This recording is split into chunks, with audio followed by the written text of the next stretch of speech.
Hey, what's up everybody? Thanks so much for tuning in. It's been a long time since I've done one of these videos for this channel. With the holidays approaching, I was in the midst of True Blood Season 3 and then holidays and obligations and just constant barrage of busyness. I didn't get to go through Season 3 as quick as I got through the other two seasons. And I was starting to get a little... not bored of it, but it wasn't holding my attention, so I didn't have that need to get back to the show as often. I think I kept putting it off and would find other things to do, and I felt this one was a little bit of a slog, more so than seasons 1 and 2. It definitely picks up, of course, the second half of the season. It seems to mean more. The problem that I had with this season is a majority of it felt like Sookie running around going, "Where's Bill? Where's Bill?" And Bill running around going, "Sookie, you can't stay here. Sookie, it's not safe here. Sookie, we need to go. Sookie, where's Eric? Eric, where's Sookie?" Like, there was a lot of that. At least it seemed like that to me. Russell, obviously, the most compelling character this season, that's sending the vampire dynamics into a different direction, revolves around either Bill getting kidnapped or Sookie getting kidnapped. It was a lot of back and forth with that. We see Lafayette deal with his trauma from being locked in the basement of Phantasm. All in all, it was a good season, and when I tell people that I'm doing this sort of watching it from like almost 20 years ago, people say that the first 3 seasons are really good, and then it slowly goes off the rails with 4, 5, 6, and 7. I am hoping, I just want it to be a little more entertaining, I think. I felt like there's a lot of holding, like a lot of placeholder, a lot of subplots that sort of, I don't know, it didn't interest me as much. And I really liked the balancing of the subplots. There's a lot going on more than just Sookie and Bill. And I usually like how that is put together because they don't overwhelm you spending too much time with any one issue, and they're constantly moving things around. And they did that in this. But I don't know, it just didn't hold my attention. I'm hoping that I can get through all 7 seasons before I kind of give up. Not that I hated this season, I was just like, I'm losing the enthusiasm, I think, for it, and I feel bad about that because I really wanted to hit the ground running and just boom, get through this series pretty good. So basically, I put notes on here of specific episodes just to make sure I hit the high points. So the overall point of this theory, of this particular season, is how far will Sookie go for Bill, and that's where I kept laughing because it's like someone's always getting kidnapped, someone doesn't know where they are, someone's always in danger, and I get that's the point of drama and whatnot, but it almost seemed insanely excessive to the point where we're killing time to get to the last 3 episodes. We get an introduction to some new characters. Lafayette has a boyfriend that tries V for the first time, and they go on a crazy, almost like acid trip, and he wants more of it, and Lafayette tries to talk him out of it, and there's a lot of moving parts. Sam Merlot has a lot going on in terms of his bar. He shows up towards the end of the season. He shows up drunk in the bar, starts telling everybody off, and doesn't make him look good, doesn't paint him in a good light. He's coming to grips with being a shapeshifter and dealing with the murdering of his parents, and now he seems to be sort of fine with killing people that he doesn't think should be living. There's a couple times where he's seemingly killed people with very little remorse. We meet Russell Edgington in episode 2 of this season, And he was one of the more dynamic characters of the season. He becomes he wants to be the vampire king, and then you find out as the season comes to a close that he wants to like take over, and there's some heavy implications with that. His long-term, centuries-old boyfriend Talbot gets murdered by Eric as like an eye for an eye type of thing for something that Russell did like almost 1,000 years ago when Eric was a Viking. So there's a lot of literal backstabbing, figurative backstabbing. You can't trust the hierarchy of the vampires. You can't trust them because they all have their own set of rules that are distanced from how humans behave. And so you get to see that dynamic, which is a good dynamic. It's just there's a lot going on. It's episode 4 where we see the flashbacks of Eric's Viking origins and how that comes to be. And then in episode 5, one of the big things is Sam kills his parents that he blames for a very abusive past and upbringing. And then he also finds out that he has a brother that is also a shapeshifter who's also a pain in the ass. And then this is the season where a lot of the guesswork of Sookie's origins and her past are finally revealed. She is, spoiler alert, part fairy. She has fairy blood. And we find out that her blood is very valuable to vampires in this world. And the rumor starts to spread, or the rumors thought that their blood allows them to walk in the daylight. I also forgot to mention one of the other key factions in this thing that show up are the werewolves. The werewolves are shown almost immediately when the season starts.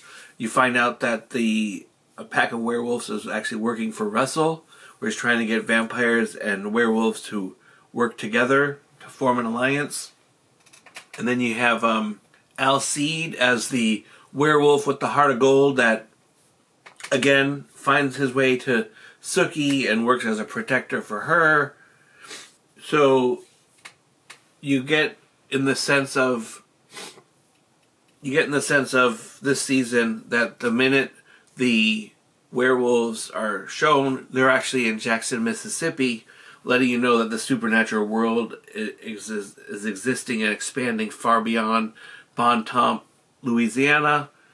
And then with their the writer's insistence on having all these romantic interests to give Sookie options, I guess, as the story goes. You have Alcide, the main werewolf that we follow, the werewolf with the heart of gold. He starts to fall, what seemingly looks like he's falling for Sookie as well. So then that becomes a love triangle in my eyes. I don't know if they've officially dealt with that yet. I can't remember. But you have Bill, Eric, and now Alcide. So you have Alcide showing up, played by Joe Manganiello. He works as Sookie's protector. He works with Bill, ushering Bill around from place to place, almost like an enforcer. He's sort of like the quiet one with the heart of gold. It kind of shows you that not all supernatural beings are inherently evil. And also, his character doesn't play on pack politics. His is more of the individual, the loner, as you will, the lone wolf, so to speak. Halfway through the season, you don't see Alcide anymore. And then he shows up in the second to the last episode or the last episode. So I don't know if they're going to continue on with him and the werewolves in season 4. My guess is yes, because there are things done. The werewolves are becoming collateral damage in the war of humans versus vampires. And it's since that werewolves are seen as a lesser supernatural being, they seem like they're caught in collateral damage and they're not being treated with respect. Russell doesn't care. Russell's using them, and Alcide is trying to explain and show Sookie how they're exploited and how how Russell doesn't care for these supernatural beings, and he only is using them to get ahead with what he wants. We got a lot going on with Eric and Russell, they both get buried in cement. And then one thing I didn't particularly like is they went back to showing Godrich in a couple times coming back to be like an Obi-Wan Kenobi offering sage advice from the afterlife. I thought we were done with that character, that plot hole, or not plot hole, but that plot point. I didn't care for that too much. It didn't matter to me. They packed a lot into this season. When we close out the season, Sookie looks like she accepts her fate, her character as a fairy, and it looks like there's going to be a war against humans and vampires escalating to a new level. Russell actually declared, I think it was episode 7, he goes on television and basically kills a news anchor on TV, rips his spine out, and does this whole thing about how vampires are taking over and how he's going to run the vampire community, and that the humans will just bow in his majesty at his feet. And then we have the vampire queen of Louisiana. She shows back up towards the end of the season, and she wants her hands on Sookie. So it's all heading towards all these people after Sookie. So this is also the season where Arlene finds out she's pregnant, and it turns out to be Renee's, who died in season 1, and she's now going on about how she thinks that this child is going to be evil, and she doesn't want to keep the baby, and she wants to take care of it, so she does a back alley ritual with a new coworker at Merlotte's, and has visions of some trauma, but it looks like she's carrying the baby into season 4. So they're going to have to address that, because she's thoroughly convinced the baby's going to grow up to be evil, that evil is passed on genetically. So they're going to probably be addressing that in season 4, which I hope to get to soon. Overall, I still like the show. I just don't have that same enthusiasm now that we're finishing out season 3 that I did with the first 2. And I don't know if that's because of me and my short attention span, and now it's becoming homework because I started this series and I'm going to talk about it, and I actually wanted to watch the series. And now it's like, okay, I don't know how much more of Eric, where's Sookie? Bill, where have you been? Like, I don't know how much more of that I could take. I'm hoping that that's not the case now. I'm hoping that Sookie finds her life with the fairies, and the only problem is, because everyone's after her, she's now going to be put in a situation where these supernatural beings are going to track her down in her fairy world and wreak havoc there. And that's just not fair to the fairies. They didn't ask for this. So that's going to be interesting to see how they address that. Tara finding the truth about eggs from season 2. She's got herself a new hairstyle. She's trying to cleanse herself of the past and start a new path towards enlightenment, and hopefully we see some change with her. So the other crazy character that shows up in this series is Franklin, Vampire Franklin, who's obsessed with Tara. He had a nice British accent. He's a real smoothie, but he was like practically chaining her to the room and wouldn't let her leave, and they were planning an arranged marriage basically. So he basically ties her to the bed and is getting ready for their wedding. She convinces him to untie her and totally kills this guy. It looks like she smashes his head in with a hammer or an axe, I forget which. But then in several episodes later, he comes back to haunt her and terrorize her. And from the time you first see him and he tries to get married till the time that she catches up with Tara again. Several episodes have passed, and in that time, Jason has tried to become an unofficial deputy at the police station. So he's running around playing cops and robbers, playing grab ass, and when he runs into Franklin and accosting Tara, he shoots him, and he basically explodes in a pile of dripping goo. That's the first time I think you see Jason stand up and be a protector. Or maybe it's the second time, because, you know, there's a lot of traumatic guilt, survivor's guilt or something, because he shot eggs. But Tara didn't know that. She finds out later and gets really upset about that whole thing. To the point where she's really traumatized. That's where she goes down to change her way, to change her look, and to start a fresh new path. But you have Jason sort of going from dumbass to this sort of protector role. See, in episode 3, Tara has engaged in sexual intercourse against her will with Franklin. And then by the time you get to the last episode of season 3, she is in a consensual romantic exchange she's in a consensual sexual situation with Sam by the time the episode ends, because they've been flirting the whole time with sexual energy, sexual tension the whole time. So they finally succumb to that in season 3, which I think they did early on in season 1, if I remember correctly.